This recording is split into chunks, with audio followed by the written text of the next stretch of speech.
Have you ever come across those people who take frugal living just a little too far? Some of their practices are controversial and unethical, and you think to yourself, my gosh, they give us frugal people a bad name. Hi everybody, my name is Sarah. Thank you so much for joining me today. If you don't know me, I'm the owner of FrozenPennies.com. I'm a financial coach, and as a family, we are debt-free. I want to talk to you today about some of these controversial, unethical, frugal things that people are doing that really have no bearing being in our community.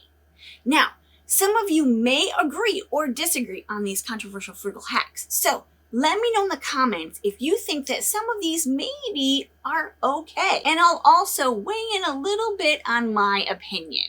Number one, let's talk a little bit about dumpster diving.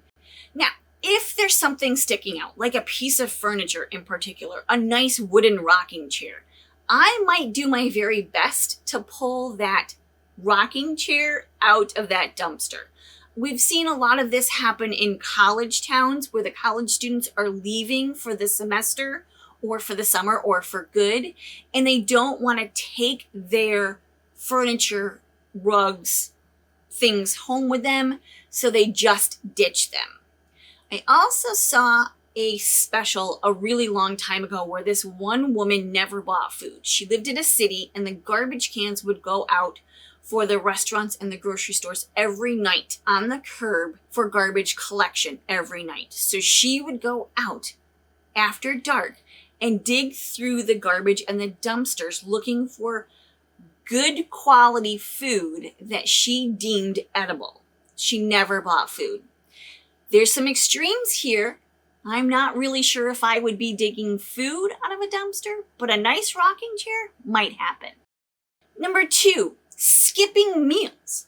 Now, this is a little bit different. I mean, if you're skipping meals just because you want to be frugal or you're cheap, this might be controversial. But if you're skipping meals like me because I tend to only eat when I'm hungry, then it's not a terrible idea. It's not a terrible thing to do. The majority of Americans probably eat more calories than they actually need. But make sure if you're skipping meals, you're including a whole bunch of protein in there. Number three, using expired or fake coupons. Way back in the day, it was a thing. Double coupons, extreme couponing was a thing. We had places, and I think they still exist, places on the internet where you could print the coupon off. Now, the website would only allow you to print 2 of those coupons. For example, if it was $1 off Bounty paper towels, you were able to print 2 of those $1 off Bounty paper towels coupons.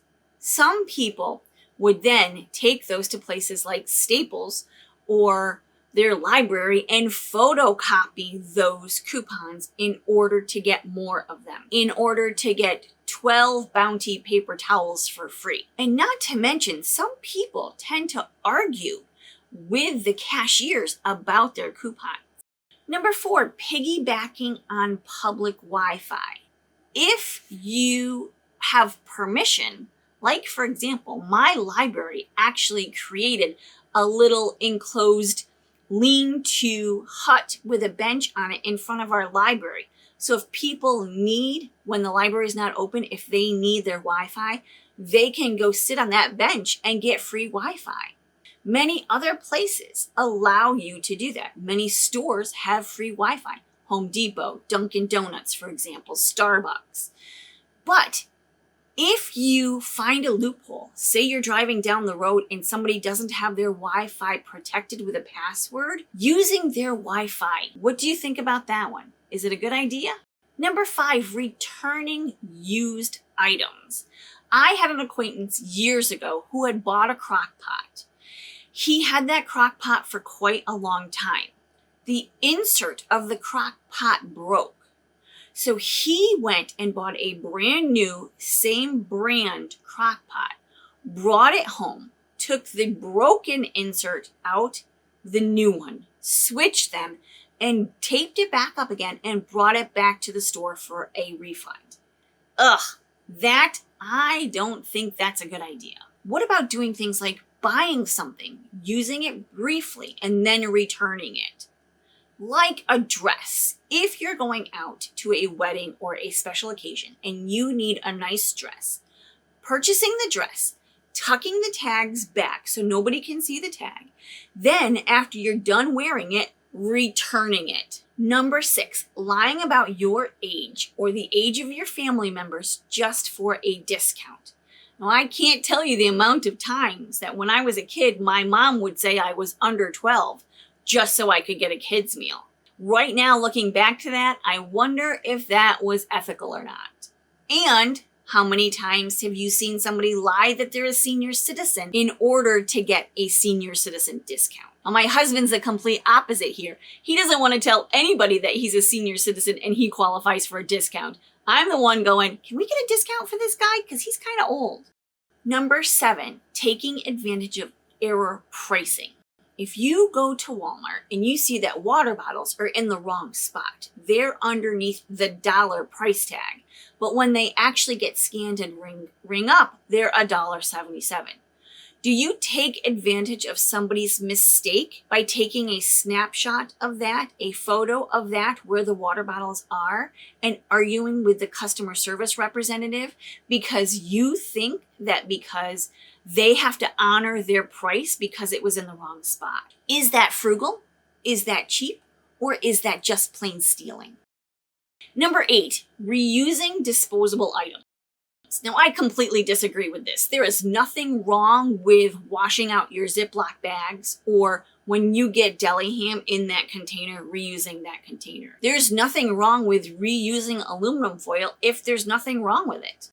Number 9, misleading charitable donations. Taking a box of clothes to the Salvation Army for a donation and telling them that you need a receipt, knowing that they're probably only worth $20, yet asking for a receipt for $50 just for the tax write-off. Number 10, exploiting generous return policies. Now, I have heard, I don't know if this is true because I don't have a Costco near me, but I have heard that no matter what, Costco will take back an item. So if you bought a couch at Costco 5 years ago and it's grungy and dirty, soiled and ripped, and you have the receipt, or maybe not even the receipt, you can return it to Costco. Tell me, is this policy true? And is it a good idea? Does it borderline on those ethics, or is it okay? Number 11, using single-use items multiple times. Things like disposable contact lenses. So you're supposed to put them in your eye, wear them for the day, take them out, and throw them away. What if you, instead of throwing them away, you rinse them, put them in a container, and continue using them for another 3 to 5 days until they start bothering your eyes? Is that frugal? Or is that borderline unethical? To be honest with you on that contact lens one, I would say use them for as long as possible, especially okay if you're cleaning them and caring for them. Number 12, hoarding and stealing office supplies. Are you taking Post-it notes and paper clips and pens home from the office? Isn't that stealing? Is that okay for your office business to buy those things and you take them home for personal use? To me, that sounds like stealing. Although I know it's a gray area and many people do it. Number 13, creating or using fake IDs for discounts.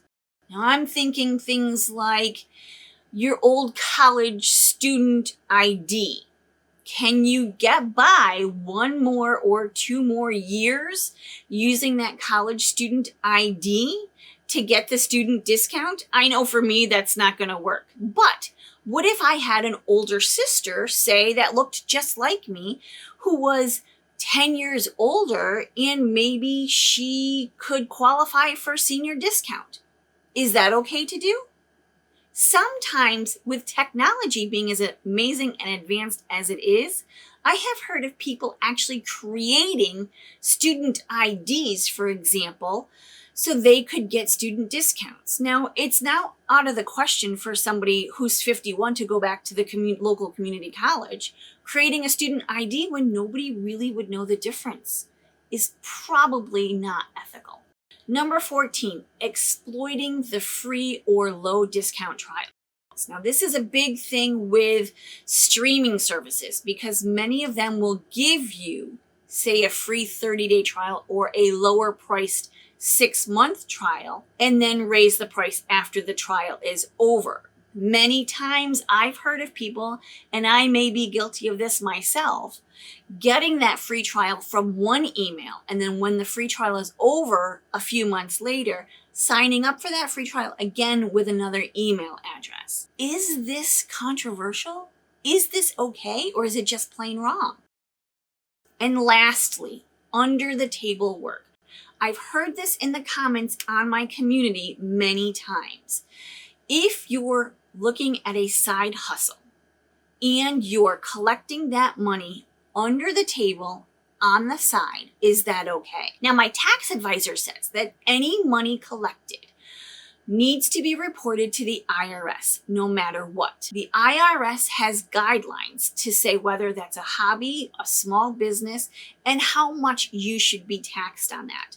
I know for me, for quite a few years, writing a blog and making money out of that was considered by the IRS a hobby, which meant I was taxed at a much lower tax bracket because it was just a hobby and I wasn't making a whole lot of money.